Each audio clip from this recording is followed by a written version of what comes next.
On va s'intéresser à la situation au Soudan, à la frontière entre le Soudan et le Soudan du Sud, où plane de nouveau le spectre de la guerre. Le président sud-soudanais Salva Kiir vient d'ailleurs d'écourter sa visite à Pékin, d'où il a accusé son voisin de lui avoir déclaré la guerre.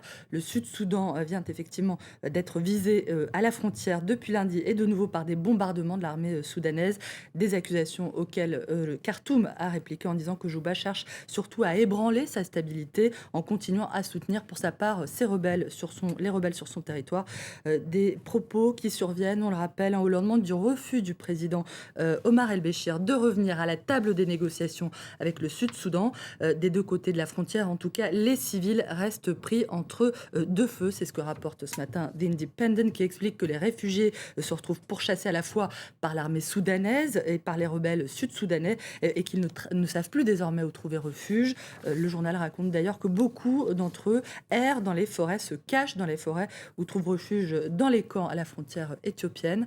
The Independent qui revient aussi ce matin, Hélène, sur le rôle de la Chine dans ce conflit, en expliquant qu'elle est en position, du fait de sa proximité à la fois avec le Soudan et le Sud-Soudan, d'amener les deux pays à la table des négociations, et beaucoup plus d'ailleurs que les États-Unis, qui se sont certes beaucoup impliqués dans la région, mais avec des résultats que le journal juge pour le moins mitigés.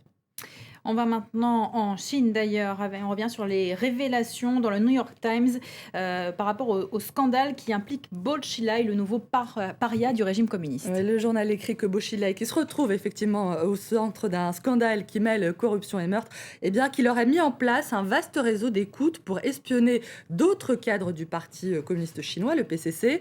Le système aurait été découvert en août dernier, alors que le président Hu Jintao lui-même effectuait un appel vers Chongqing, la province de Bo Xilai, avec un téléphone qui était spécialement équipé pour repérer les mouchards.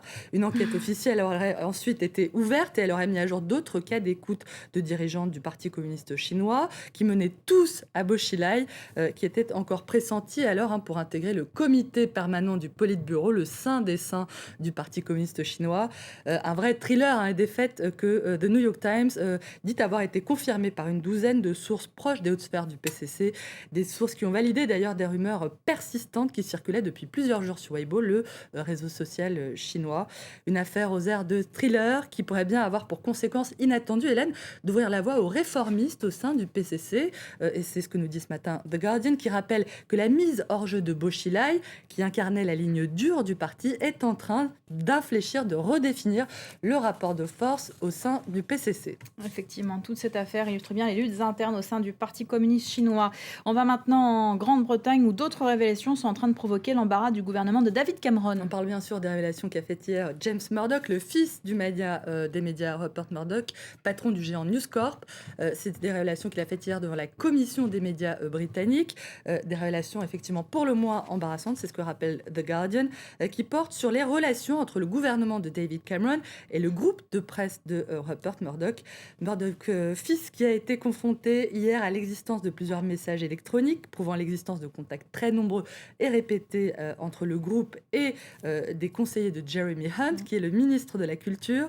Des emails où il est question notamment du rachat du groupe satellite, du bouquet de chaînes satellite Biscayee par Murdoch. Projet qui a été abandonné par la suite au moment du scandale News of the World. Bref, James Murdoch a révélé tout ça. Il a aussi reconnu avoir discuté de ce sujet avec le Premier ministre David Cameron. C'est faux, a dit hier son père, qui est également auditionné depuis hier, donc, et pour 2 jours. Rupert Murdoch, qui a été beaucoup plus disert, en revanche, quand il s'est agi d'évoquer l'ex-premier ministre Gordon Brown, le travailliste qui, on le rappelle, a dit avoir été espionné par The Sun, propriété du groupe News Corp. Gordon Brown, Hélène, que le Mania donc a publiquement et tranquillement traité hier devant la commission des médias de déséquilibré, unbalanced, je cite, Rupert Murdoch, qui n'a jamais fait mystère de sa détestation des travaillistes et qui donc persiste. Et si le moins qu'on puisse dire, c'est qu'il a de la suite dans les idées. Merci beaucoup, Hélène. C'était la revue de presse internationale. Restez avec nous juste après la pause, le journal de l'économie avec Mariam Pirzadeh. François Hollande et Mario Draghi, le patron de la BCE, semblent se rejoindre sur un point. L'austérité à tout va ne marche pas. Il faut intégrer un volet croissance dans la stratégie économique européenne.